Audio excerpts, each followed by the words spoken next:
Ara més que mai es fa evident la dificultat dels sectors socials més desafavorits com el jovent, les immigrants o la gent gran a accedir a un habitatge digne. Mentre milers d'habitatges estan buits o abandonats als centres urbans dels nostres pobles i ciutats, l'economia ha basat el seu creixement en el sector de la construcció. Una paradoxa que mostra de nou com el sistema capitalista no està al servei dels interessos de la ciutadania, sinó el de les èlits. Una paradoxa que mostra de nou la connivència dels polítics que ens governen amb aquests interessos. Els lobbies econòmics i polítics aquí al territori són cada vegada més importants i el nostre, encara que sigui social, doncs cada vegada és més petitet i per desgràcia ens costa molt fer-nos sentir. Mentre el govern de la Generalitat impulsa projectes com les Ares i els nostres ajuntaments fomenten la degradació dels barris per facilitar les operacions especulatives de l'empresariat, les principals ciutats de les nostres comarques cada cop fan més car l'accés a l'habitatge.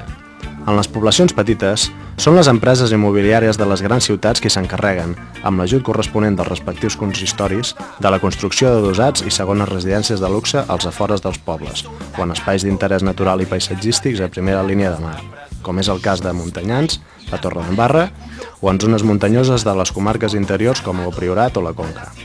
Els ajuntaments petits han venut el seu terme amb l'objectiu d'aconseguir més recursos, però sense tenir en compte les despeses i les noves necessitats que aquest creixement comporta a curt i mitjà termini. Tant el Pla Territorial Parcial com el Pla Estratègic, que són dos dels instruments que avui han a debat en el Camp de Tarragona, estan absolutament oberts, però a ningú se li escapa que les cartes estan marcades i que per tant aquí hi ha gent que juga amb avantatge i n'hi ha que juguem amb desavantatge. La conjuntura econòmica actual, en la qual el sector de la construcció ha entrat en crisi, és la conseqüència d'aquest model de creixement.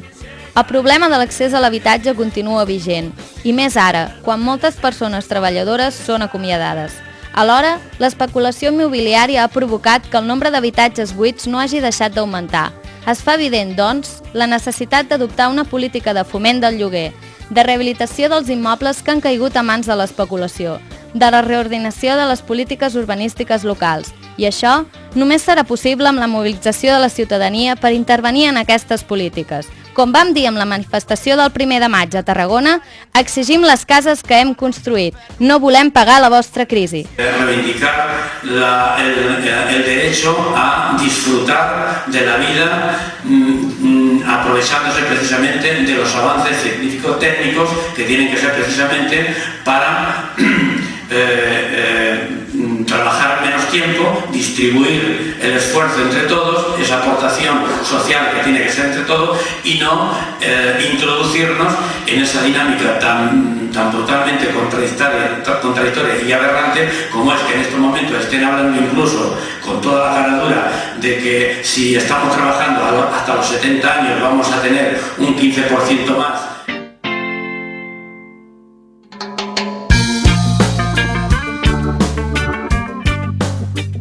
Des de l'AIC hem pres el compromís de treballar per aturar les Ares, els POUMs, els PERIs i tots aquells nous i vells projectes de caràcter continuista que continuen fent de l'habitatge el blanc de l'especulació, que pretenen alleugerar la crisi del sector privat mitjançant la injecció de diner públic i que s'allunyen de les polítiques necessàries per garantir l'accés a un habitatge digne.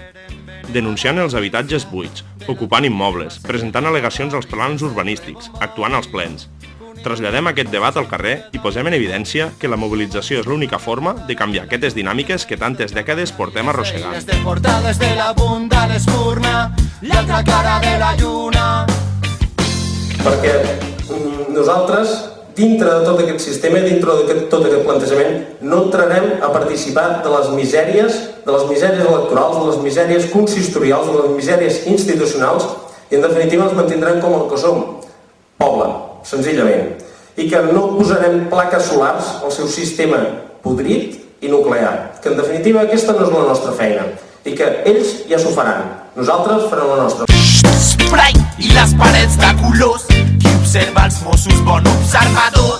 A la City li és igual per on surti el sol, sap que si aixeco el cap només hi veig pols.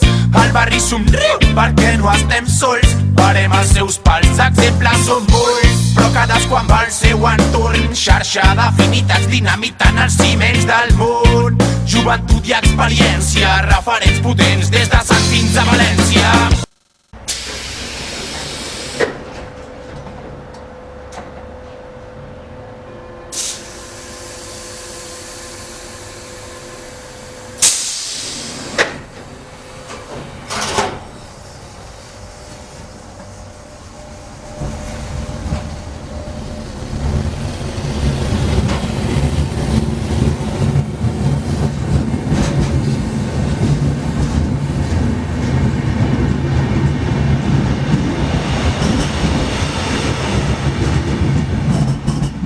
Davant el cas ferroviari en la xarxa de rodalies de l'àrea metropolitana de Barcelona, els mitjans de comunicació instal·lats al Cap i Casal Principatí han posat el crit al cel respecte a l'estat de les infraestructures que gestiona l'Estat.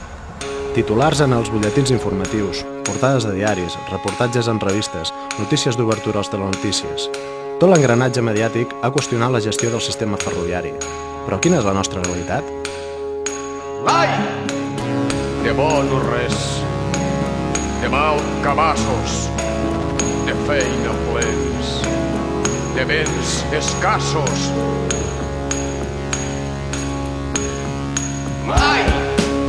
Volguts per molts. Mentre les dues grans àrees metropolitanes disposen de xarxes de rodalies, tot i que insuficients, a les nostres comarques l'estat de la xarxa ferroviària és pèssima. Per si no fos prou, l'única inversió important que hi ha hagut en el tren al camp ha estat la construcció de la via del tren d'alta velocitat i l'estació del Camp de Tarragona, ubicada entre la Secuita i Perafort. Un transport de caràcter elitista i que no resol els problemes de mobilitat. Mentrestant, la xarxa de trens regionals no compta amb la inversió suficient. Cal personal de manteniment i atenció al client i, a més, està prevista la conversió d'estacions en simples baixadors en ciutats importants. I una despesa que minva els guanys